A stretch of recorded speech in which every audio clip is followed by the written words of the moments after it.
Investors, all I can say is gear up for uncertainty, because if last week told us anything, it's that this market is all over the place. Especially after Nvidia sparked excitement in the market, yet the Federal Reserve brought us right back down to our economic reality. But more on all of that to come. If you're new here, I'm Ari, your dividend investor here on YouTube, sharing all the economic insights and dividend stock ideas that you're going to need to drive more profits and earn your financial freedom. As for today, of course, I have some economic insights for you, followed by 5 dividend stocks for your review right now. With that, let's dive right in.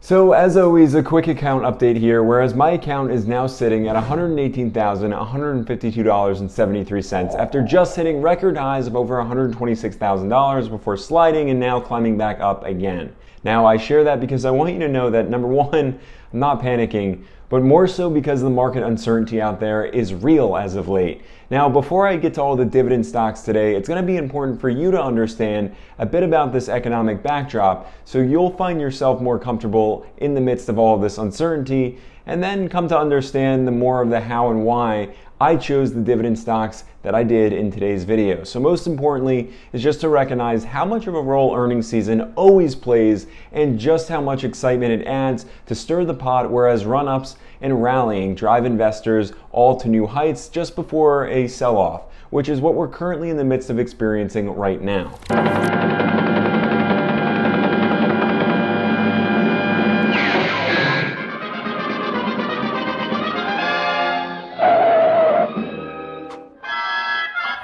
And that's apart from the reason that I'm not panicking in the slightest, but point in case is when we look at, say, a stock like Nvidia, which is just ridiculously overpriced right now and still has plenty of investors buying. Let's talk more about this and other things around AI and Nvidia. Bring in Dan Niles. He is the founder of the Satori Fund and fund manager. Dan, you just heard Christina. I know you heard the call. You've read the numbers. What's your take on Nvidia's quarter and guidance? The thing. You have to look at it in terms of how much value do you provide. So for Nvidia, they're getting gross margins over 70%. So on a PE basis, which is the way you have to look at all companies, this stock tomorrow will probably be trading at a PE of 50 times, but the revenues are going to be growing closer to 70% this year.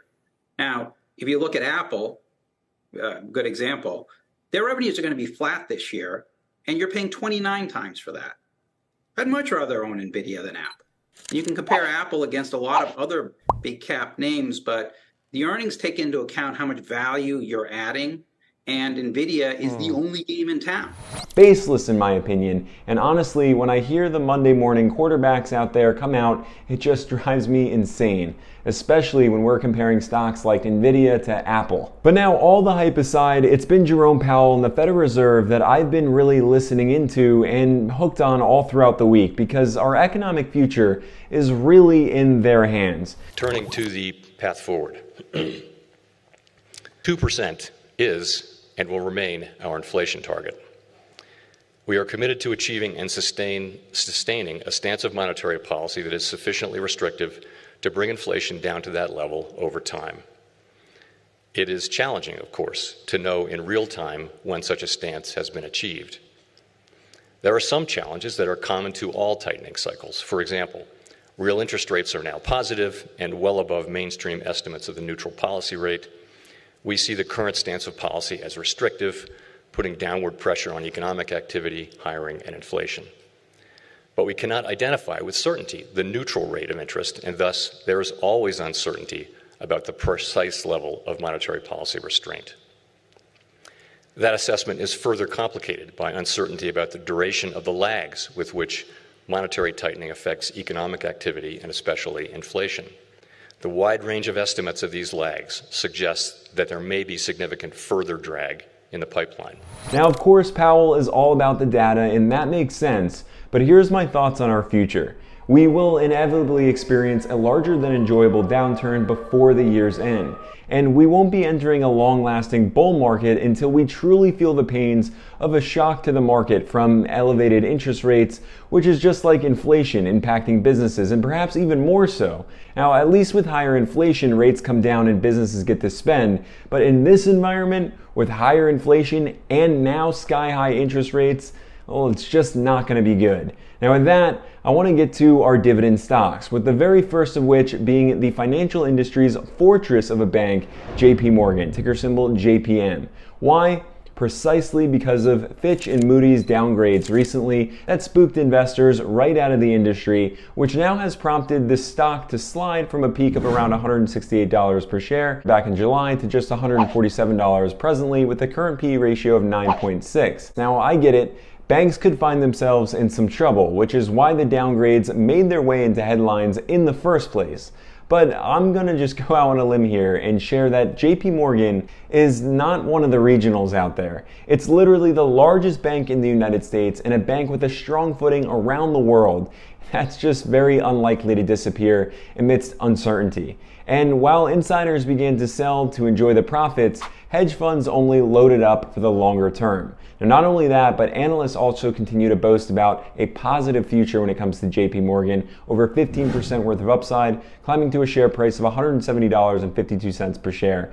And is that a contrarian approach? Certainly. But it's effective, especially when you have such a large powerhouse of a bank like JP Morgan.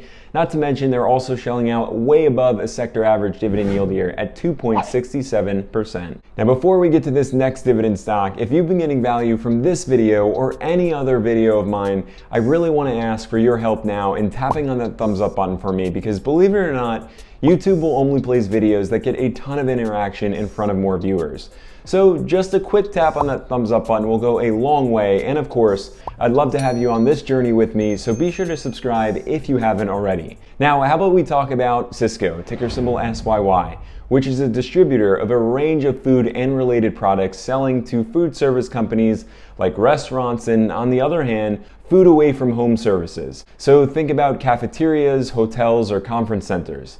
As you can imagine, with the economy we're currently living in, restaurants haven't necessarily fared too well, and with businesses scaling back as well as travel also down, we can now find Cisco trading for just $70 a share, which is down by about 5.6% year to date, with a PE ratio that's also likely to continue to slide here, but right now at 20.5. But why Cisco and why right now?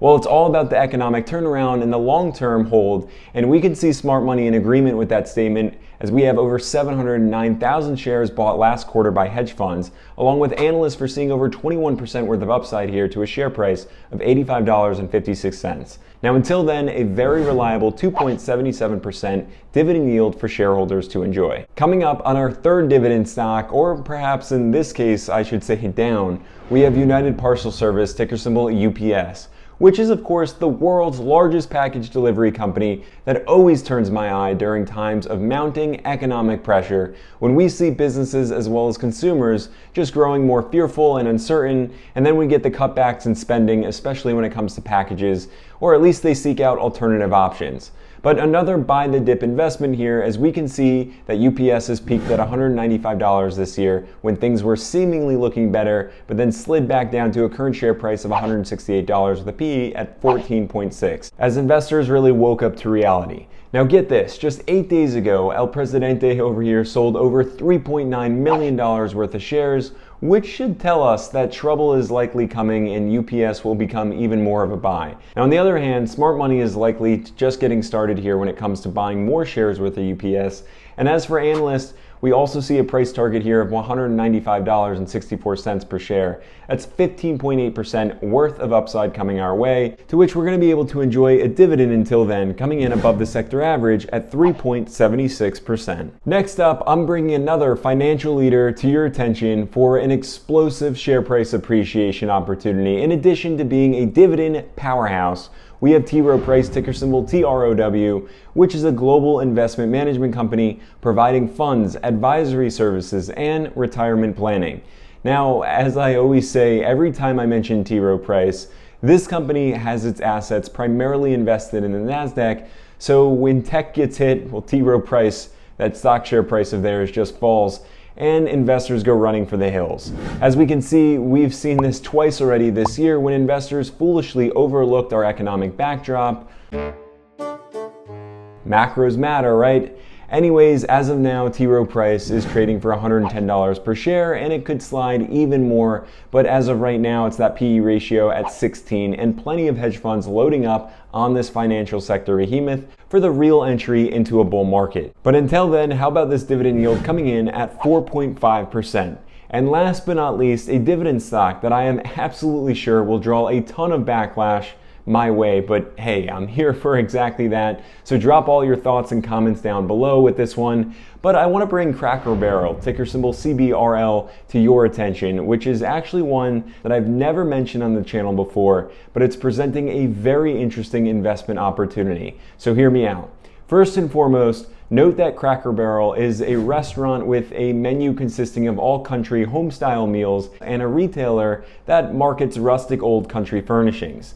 Now, all restaurants take further hits during troublesome financial times, so the stock has already been sliding. But then we have also gotten the news rather recently of the announcement of their CEO stepping down, though we already have what seems to be a new replacement. Now, all in all, Cracker Barrel is now trading for $82 per share. That's down by 10% year to date with a PE ratio here at 19.5. But now, why Cracker Barrel, and why is it so appealing to me? Well, for one, the CEO, new one, could certainly drive business in a new direction, but more importantly, I think we're overlooking this restaurant kingpin. If you would believe it, they actually have over 661 locations and over 73,000 employees. So we're not talking about some little hole in the wall here when you drive onto the interstate and pass these no-name restaurants. We're talking about a pretty big player in the game. Anyway, Cracker Barrel also has plenty of hedge funds who have also been buying shares up last quarter, along with analysts foreseeing 16% plus worth of upside to a share price of $96.29 per share. And given we're here for the dividends, brace yourself because Cracker Barrel has a 6.22% dividend yield to enjoy. Now, how about that for country living? Now, investors, let me know your thoughts down in a comment below. Be sure to catch the next video right here. And before you actually click away, just make sure you tap on that thumbs up button for me. And of course, if you haven't already, subscribe to the channel to never miss a single video.